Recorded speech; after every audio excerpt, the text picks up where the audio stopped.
Have you ever engaged in a serious debate over which is better, Harry Potter or Lord of the Rings? Have you ever played Smash or Pass using only characters from Star Wars and Marvel movies? If you answered yes to any of these questions, we have the podcast for you. Listen to The Steam Gentleman, the podcast where an expert panel convenes to ask the questions about pop culture and social commentary that other podcasts are afraid to ask. Listen to The Steam Gentleman on Apple Podcasts, Spotify, or wherever you listen to podcasts. Ladies and gentlemen, Wrestling Fans International Association is back. That's right, the premier fan club association of the 1970s and 1980s has been revived and is back in business. Join today. It's free at thewfia.org. That's thewfia.org. You can also join us on Facebook at facebook.com/groups/WFIA 1969.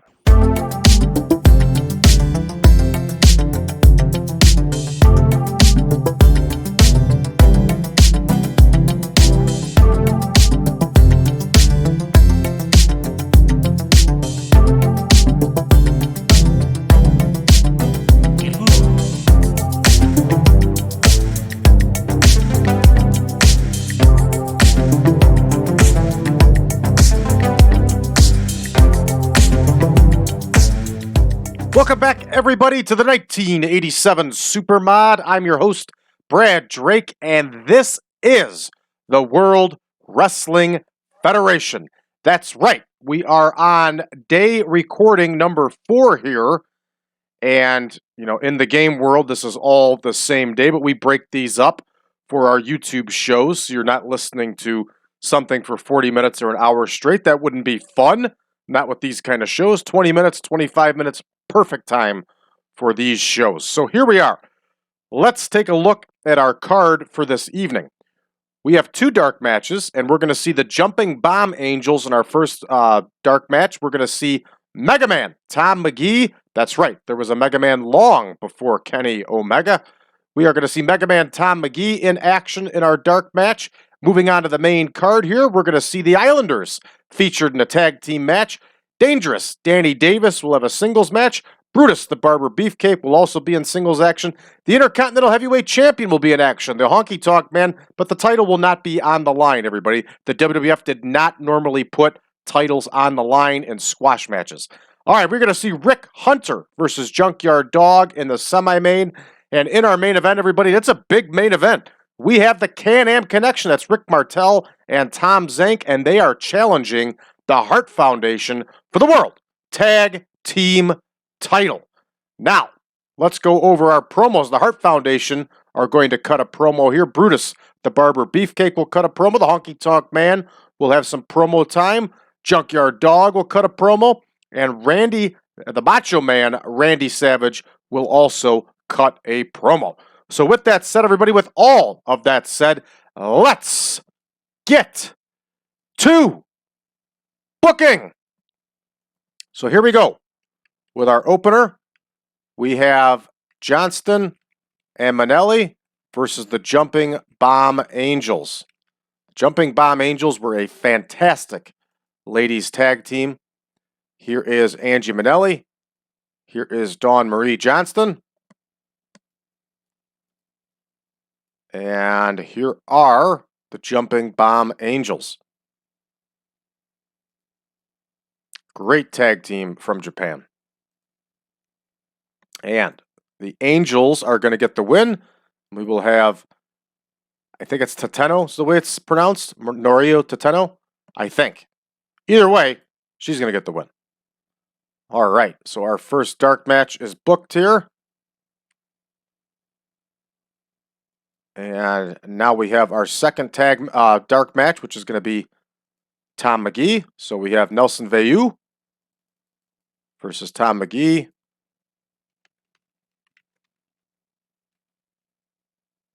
I'm drawing a blank here. Yeah, there is an I. Sorry, everybody. I only got about an hour and a half, 2 hours of sleep last night. So my brain is a little hazy. We have the time change thing. I'm getting old now. If I eat too late, it really bothers me. So I think that's what did me in. Was I just ate too much and ate too late. And then I probably only slept like an hour and a half, 2 hours straight. Then I was tossing and turning the rest of the night. It was not fun. Regardless, still got up and hit my workout, and here I am now talking with you. So here we go. The Mega Man, Tom Magee, gets the win here, and this dark match is all set. And here we go. Cyr and Martin are going to battle the Islanders in our opening bout here. Actually, I think I have these teams in the system. Yep, there they are. Cool. Yeah, and here are the Islanders. Frenchie Martin here is about a year or two away from taking over the managerial duties of Dino Bravo. And he was pretty good with Dino Bravo, in a weird way. Like, he'd always just, like, yell in French. He had that real hoarse, like, blown-out voice. It always seemed like the microphone was never loud enough for him either. Yeah, it was interesting. But he would take those ridiculous bumps, and that was fun. All right, Haku is going to get the win here. Tama is still injured, so that's going to affect the score, but it's important at the same time for our Islanders to get the victory. All right, the Hart Foundation are going to get some promo time here.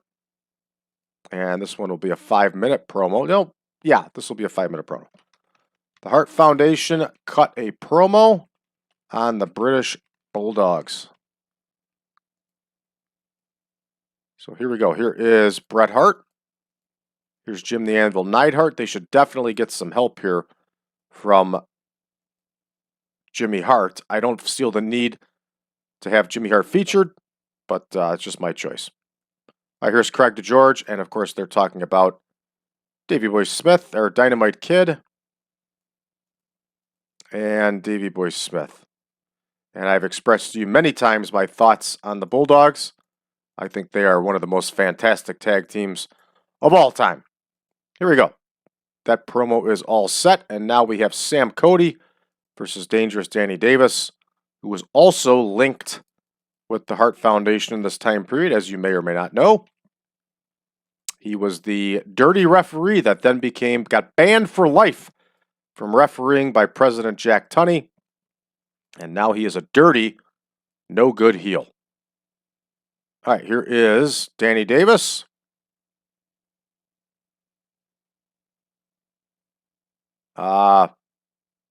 There he is. Drawing a blank there, sorry. All right, and Danny Davis is going to get the win over Sam Cody. All right, that one's all set. Here we go. Up next, we have a Brutus the Barber Beefcake promo.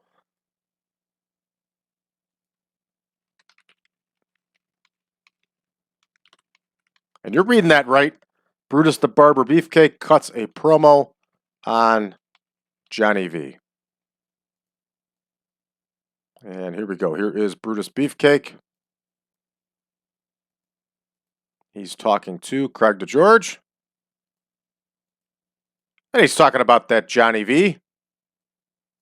Remember, Brutus Beefcake was part of the Dream Team and then turned babyface at WrestleMania 3. So here we are at the fallout of WrestleMania 3, and he's got the feud going with Johnny V. And they're battling it out around the circuit, as you've been paying attention to and seeing for yourselves. All right, we're going to have Pete Doherty versus Brutus Beefcake. Somebody told me that Pete Doherty was actually retired by this time. He was the co-commentator on Houston Wrestling, along with Mike McGurk with Bruce Pritchard. We did not do that in the game here because it was not a good pairing at all.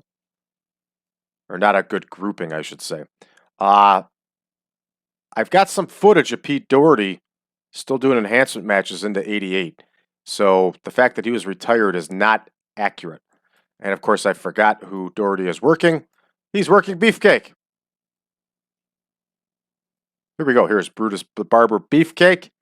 And of course, the Barber is going to get the win here, everybody. Of course. Beefer's got the push going here. You know, a lot of people bag on Beefcake. I thought he was serviceable in the ring. I thought he was pretty popular. I really liked him as a kid. All right, the Honky Tonk Man cuts a promo, and who is he feuding with? He's got that feud with Steamgoat going, yeah.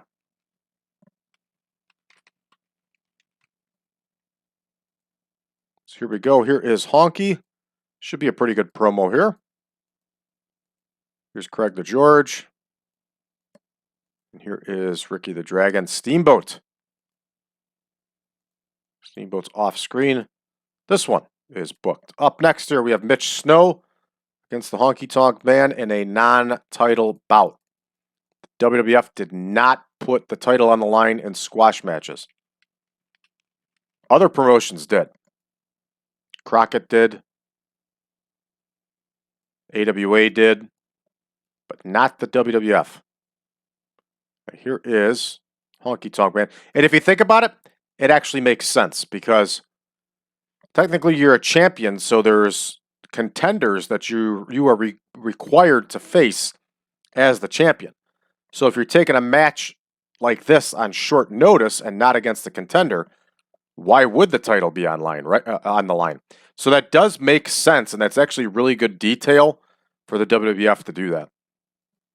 All right, here is the Honky Tonk Man with the W. We're going to see some shake, rattle, and roll, baby. Honky Tonk Man was the greatest Intercontinental Heavyweight Champion of all time, in my opinion. Here we go. Junkyard Dog is going to cut a promo. I think Dog... No, the Dog is no longer in a feud. So he's just going to cut an open promo. And you know what? Instead of having Dog cut a promo,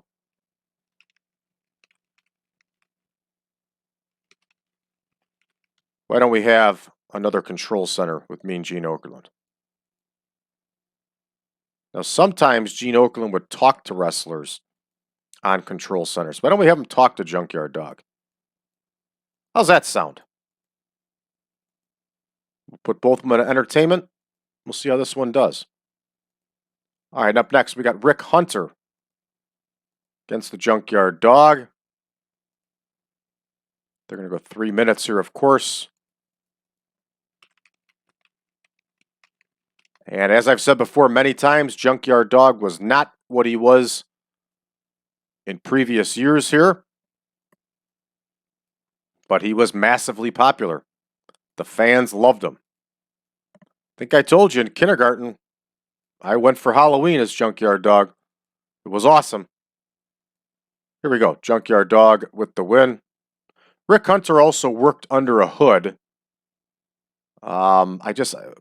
Right now I can't remember what his name was. It was the Gladiator. There it is. Yeah.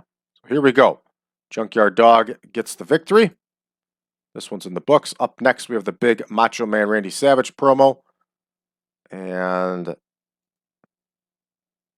Savage is in that feud with Jake the Snake Roberts.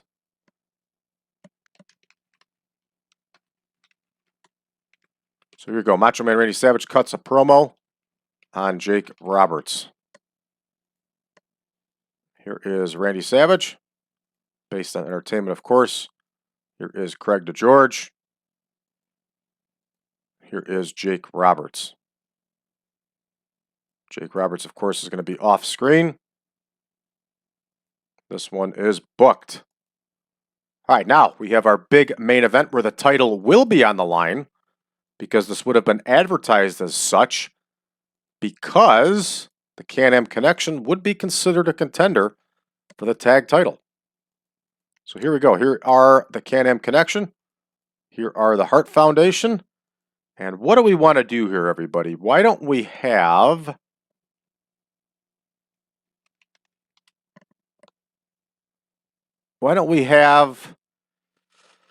There would be screwy wins like this on TV. It would not be a clean win. Obviously, the Hart Foundation is going to retain the tag title. So why don't we have the Hart Foundation win by countout? You could have where Jimmy Hart interferes against Tom Zank and end up winning by the countout. And for those of you young people who are watching this show and are not familiar, Yes, they used to actually have disqualifications and countouts. It was a big deal. It actually occurred. I know that that no longer occurs in a promotion like AEW where everything is a no DQ, no countout match. I was just watching last week's, obviously it's a few weeks later when you're watching this show, but I was just watching Jay Lethal versus Orange Cassidy, and I counted Orange Cassidy on the outside of the ring for 3 straight minutes, and there was no countout. I don't get it.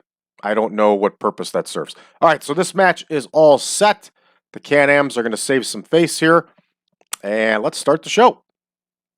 All right, we got Johnston and Minelli here, and they lose to the Jumping Bomb Angels.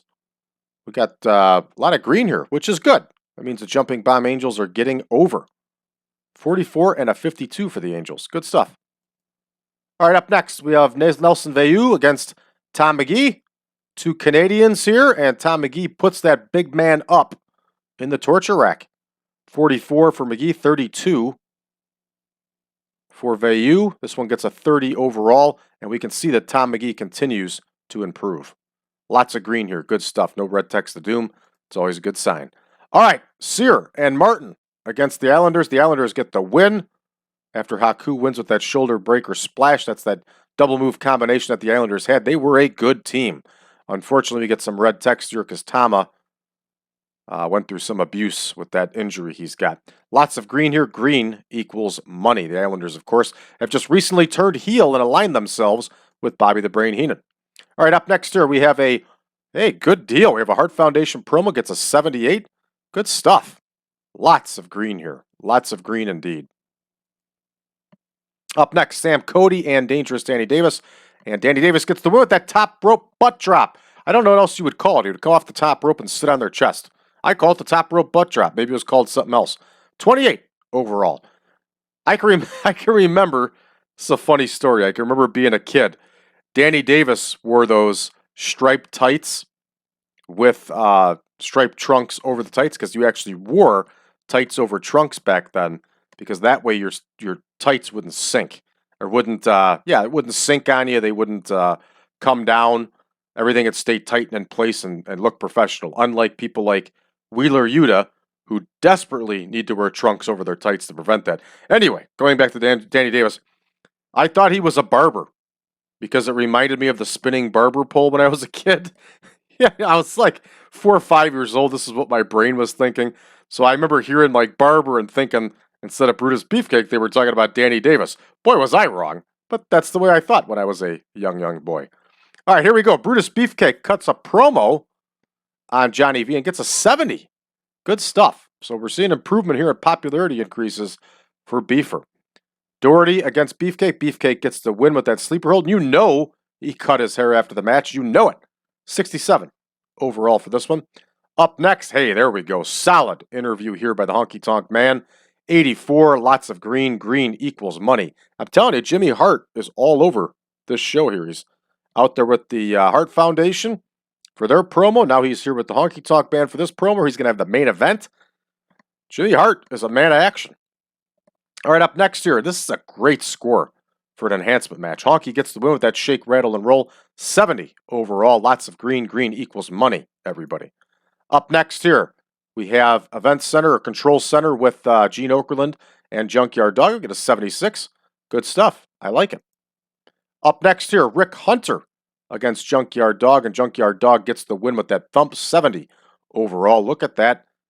86 for Junkyard Dog, and you can definitely attribute that to his popularity because his in-ring skills are not that good at this point. All right, up next, there we go. That's how you do it, everybody. The Macho Man gets a 100 rating for his promo. Outstanding. And for those of you that will complain and say, he's cheating, the scores are crazy, he's cheating, go play 10.1. It's all fixed. This is still 10.0. All right? I don't want to hear it. All right. Moving on here to the main event. We get an outstanding 89 score for this main event. And these two teams could go. I'm looking back on this being realistic. Yeah, a match like this would be an 89 because they were that good and the Hearts were that good. And you got a lot of really good things going on here, especially these two teams with 14 minutes on TV. My goodness, this is Rick Martel in his prime, with a prime Bret Hart and a prime Jim Neidhart. Even Zanke could go to a point. 89 overall, outstanding. All right, we're just bonus city all over the place here. We have so much bonus going on that we're actually bursting with bonus here, everybody. All right, we're going to finish this one up, and we'll actually get taken back to the main screen. Get a 91 for this score. Outstanding score. 42 regions get an increase. I'm digging it. We're going to go ahead and finish this one up. It's going to take us back to the main screen.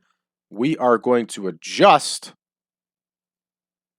our schedule. Oh, boy, did the wrong thing there. We are going to adjust our schedule here. And that's because we're moving on tomorrow to film primetime. Obviously, we don't have a venue set, but we will. All right. Let's take a look at our incoming here. Alex Knight is injured. Ooh, that's not good. Concussion. He must have gotten hurt with AWA tapings. So, really good stuff here. Primetime Wrestling, 5.5 million viewers. Outstanding. Ricky Steamboat digs Paul Roma.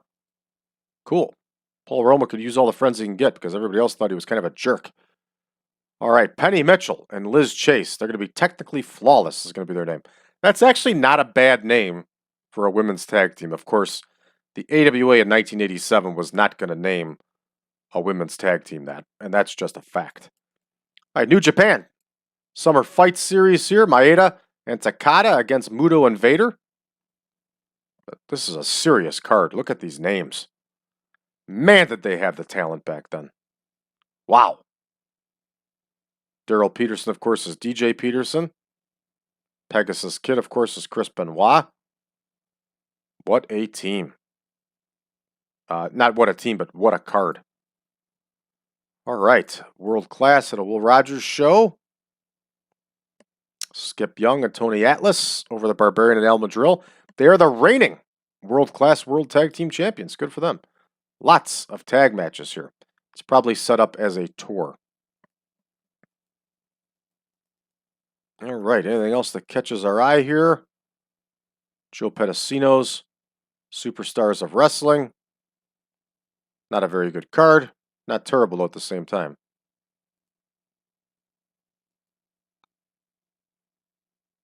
There's Mike George. 44 here at this point. Mike George is a good wrestler. Good hand. All right, everybody, that's going to do it for us here for this one.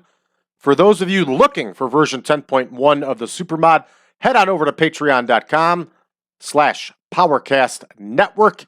There you will find all of our Supermod updates. You will find all of our spreadsheets. You will find all of our shows early and YouTube ad-free. You will also find all of our bonus shows and a lot of other stuff that you are not going to see anywhere else. Our Patreon channel rocks. So check it out today, patreon.com/PowerCast Network. It's only $5, everybody.